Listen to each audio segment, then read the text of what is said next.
नमस्कार दोस्तों इसरो के मून मिशन में विक्रम और प्रज्ञान की भूमिका अब खत्म हो चुकी है या नहीं, यह सवाल पिछले कई दिनों से लगातार चर्चा में बना हुआ है, देश में भी और विदेशों में भी। चंद्रमा के दक्षिण ध्रुव पर सुबह होने के बाद 21 सितंबर से ही लैंडर विक्रम और रोवर प्रज्ञान को जगाने की कोशिश इसरो की तरफ से की जा रही है। हालांकि इसरो को अभी तक इसमें कोई सफलता नहीं मिली है। अब चंद्रमा पर फिर से रात हो जाएगी, ऐसे में लैंडर विक्रम और प्रज्ञान के जागने की उम्मीदों अब ना के बराबर है। इसके पहले इसरो ने कहा था कि चंद्रयान-3 के लैंडर विक्रम और रोवर प्रज्ञान के साथ संपर्क करने के प्रयास किए हैं ताकि उनके निष्क्रिय होने की स्थिति का पता लगाया जा सके। हालांकि अभी तक उससे कोई सिग्नल नहीं मिला है, कोई सिग्नल हासिल नहीं हुआ है। लैंडर विक्रम और रोवर प्रज्ञान को इस महीने की शुरुआत में स्लीप मोड में डाल दिया गया था। हालांकि लैंडर विक्रम और रोवर प्रज्ञान ने अपना काम पूरा कर लिया है।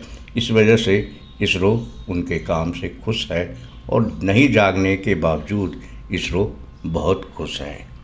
अब सवाल यह है कि यदि लैंडर विक्रम और रोवर प्रज्ञान से संपर्क नहीं होगा तो उनका होगा क्या। जानकारों के अनुसार चंद्रमा पर रात होने पर तापमान शून्य से -120 से -200 डिग्री सेल्सियस तक नीचे चला जाता है। जब 20 सितंबर को चंद्रमा पर सुबह हुई थी तो 2 से 3 दिन में लैंडर विक्रम और रोवर के फिर से एक्टिव होने की उम्मीद थी। ये दोनों चंद्रमा के दक्षिण ध्रुवीय क्षेत्र में पड़े हैं। चंद्रमा पर सूर्योदय के 12 दिन बीत चुके हैं, अभी तक कोई भी पॉजिटिव रिस्पांस नहीं आया है।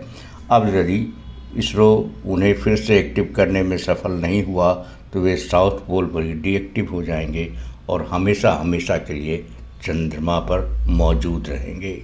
भारत का प्रमाण लेकर लैंडर विक्रम और रोवर प्रज्ञान ने चंद्रमा पर अपने नियोजित 2 सप्ताह के जीवन काल को पूरा कर लिया है। चंद्रयान-3 में लैंडर विक्रम और रोवर प्रज्ञान ने कई महत्वपूर्ण प्रयोग किए हैं, साथ ही मूल्यवान डेटा एकत्र किया और दुनिया को उपलब्ध कराया है। उनकी उपलब्धियों में विक्रम के जरिए चंद्रमा सरफेस थर्मोफिजिकल एक्सपेरिमेंट नामक ऑनबोर्ड पेलोड का संचालन था। इसने पहली बार विभिन्न गहराई पर चंद्रमा की सतह का तापमान को मापा। भारत के चंद्रयान मिशन ने अब तक अंतर्राष्ट्रीय वैज्ञानिक समुदाय के लिए बेजोड़ डाटा प्रदान किया है। दोस्तों, इससे विभिन्न आयामों से चंद्रमा की खोज का रास्ता खुल गया है। इसरो के 3 चंद्रयान मिशनों में चंद्रमा पर पानी की बर्फ, अनदेखे खनिजों और तत्वों की उपस्थिति और तापमान परिवर्तन पर अधिक रोशनी डाली गई है। 2019 में चंद्रयान-1 ने चंद्रमा पर खनिज विज्ञान मैपर का यूज किया था। उसने पहली बार ध्रुवीय क्षेत्र के पास 60,000 करोड़ लीटर पानी की बर्फ की उपस्थिति का संकेत दिया था।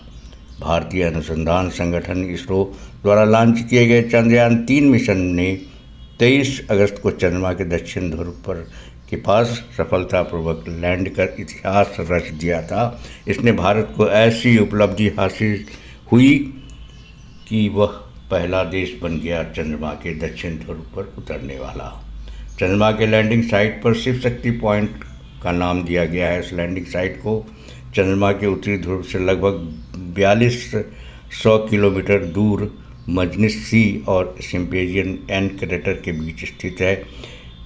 मिशन में महिला वैज्ञानिकों की महत्वपूर्ण भूमिका को देखते हुए और उनकी भूमिका को स्वीकार करने के लिए, उनकी भूमिका को चिन्हित करने के लिए इस पॉइंट को शिव शक्ति पॉइंट नाम दिया गया है, शिव शक्ति पॉइंट रखा गया है। दोस्तों, यह जानकारी आपके लिए हम लेकर आ रहे हैं, अभी तक किसी ने नहीं बताया।